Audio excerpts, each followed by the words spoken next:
Olá pessoal, seja bem-vindo a mais uma aula. A aula de hoje a gente vai falar novamente sobre ansiedade, mas focar especificamente como é que a psicoterapia pode ajudar as pessoas que têm questões, com a ansiedade. Bom, eu vou retomar algumas questões que são importantes de serem sinalizadas sobre a experiência que comumente as pessoas chegam a relatar em contextos de psicoterapia. Não é incomum que uma pessoa acredite que o que ela está sentindo é pior do que as outras pessoas. Porque para algumas pessoas é que elas não querem, sentir ansiedade. E a ansiedade é uma experiência que todos nós vamos vivenciar em menor e em maior medida, porque ele faz parte do nosso sistema evolutivo e ele está dentro daquele sistema motivacional que eu já comentei em outras aulas aqui, que nos defende, que nos preserva de danos. Só que o que é interessante a gente perceber na ansiedade também é o quanto existe um estreitamento dos processos psicológicos. Por exemplo, a memória, a atenção, a concentração, os pensamentos, as emoções, elas estão todas ativadas, principalmente se a gente for fazer o contato que existe, desses processos psicológicos com a fisiologia que é ativada pelo sistema parasimpático, tudo é muito estreitado, A atenção é estreitada, a memória é estreitada, a concentração é estreitada. Só que esse sistema de defesa, ele não existe sozinho, ele existe dentro de uma triangulação. A gente tem um sistema de busca, de busca de recompensa, e a gente tem um sistema de cuidado. E a psicoterapia, ela vai justamente nesse sistema de cuidado.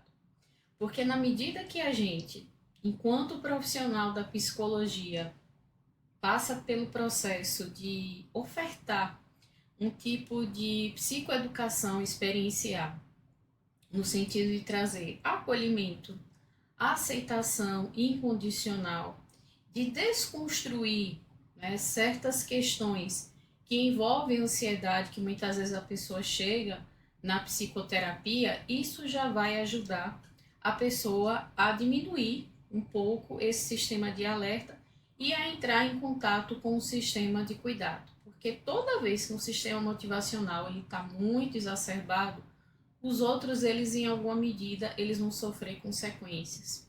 E a consequência também vai acontecer no sistema de cuidado.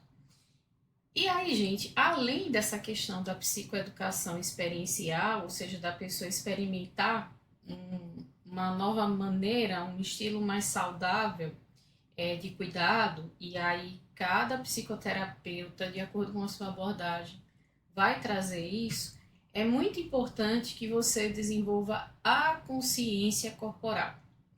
Porque veja só, a ansiedade, ela trabalha junto com algumas questões, com pensamentos automáticos. E quando eu estou falando aqui em pensamentos automáticos, em reações automáticas, a pessoa nem se dá conta do próprio corpo, não se dá conta dos pensamentos. Lembra que eu falei da questão do estreitamento desses fenômenos? A pessoa não se dá conta, às vezes, de emoções que estão acontecendo em paralelo. E tudo isso, gente, acontece no nosso corpo. A nossa primeira reação quando a gente está ansioso, para algumas pessoas, pode ser começar a suar, para outras é o coração acelerado, para outros pés e as mãos começam a suar. A ansiedade, os primeiros sinais já aparecem no corpo e muitas pessoas têm até problema para lidar com isso. E aí vocês podem estar me ajudando, tá? Mas para que isso? Primeiro, para a pessoa saber onde é que ela está se situando, para a gente ter que, como é que eu vou dizer, lidar com uma questão, você tem que saber em que terreno é que você está. Então, é interessante que você passe, essa questão para a pessoa, e para você que está me ouvindo e de repente não é profissional, é interessante que você saiba disso. É necessário desenvolver essa consciência corporal. E aí, existe uma variedade de práticas. As práticas que eu recomendo são as práticas de atenção plena e de mindfulness.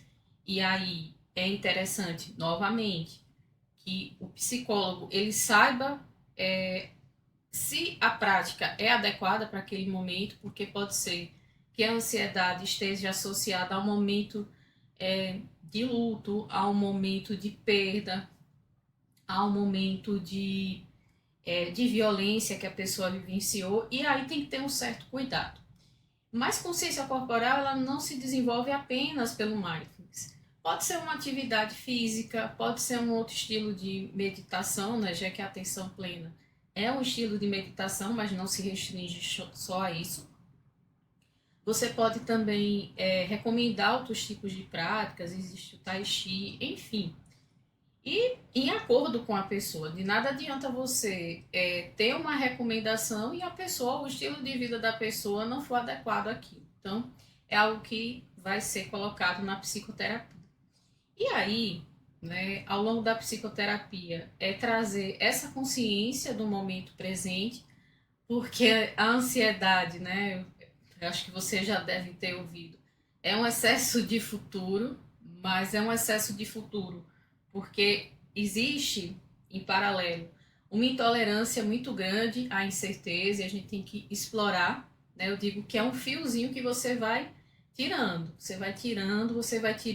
até chegar à questão de pano de fundo, né? De onde vem essa intolerância à incerteza? Uma evitação das situações muito grandes, isso faz com que a pessoa sempre esteja antecipando. E nessa antecipação também, a gente tem que entender que tipo de contexto e de estímulos é que estão sendo temidos e evitados.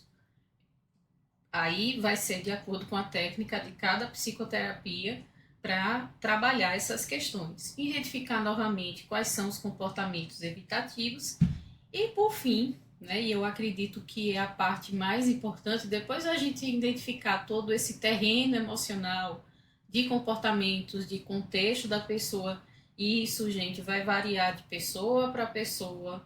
Existem psicoterapias em que as coisas vão se desenvolvendo, existem questões que vão vindo assim aos pedacinhos e aí o psicoterapeuta ele vai amarrando. Tem coisas que caminham rápido, tem coisas que caminham devagar. E isso é importante também sinalizar para as pessoas que estão com problemas de ansiedade, né? Tá com problema, mas um modo de falar, né, que está atravessando essa questão de ansiedade excessiva, porque as pessoas, muitas vezes com ansiedade, elas querem um negócio rápido, rápido, e há uma variação de pessoa para pessoa, tá? Mas voltando aqui à questão, assim como a pessoa vai experimentar algo compassivo no contato com esse psicoterapeuta, e aí vai de acordo com a abordagem, é interessante que você desenvolva essa mente compassiva na pessoa. Porque além da evitação experiencial, além da intolerância e incerteza, existem outras questões que caminham em paralelo. É o medo da compaixão, é o medo da autocompaixão, é uma autocrítica exacerbada, às vezes pode vir uma vergonha. E aí a terapia focada na compaixão, ela traz diferentes maneiras para trabalhar isso. E por que isso? Porque, gente, trabalhar com ansiedade existe um processo de dessensibilização. Só que eu digo que a mente compassiva é aquele amigo, é aquela pessoa que você gostaria de estar com você na hora que você está passando pelo aperto. E vai dizer a você, eu estou aqui e a gente vai conseguir. Não é a dessensibilização pela dessensibilização. Carinho, que é dessensibilização? É você ir devagarzinho expondo a pessoa. Mas expondo a pessoa com uma imagem mental compassiva.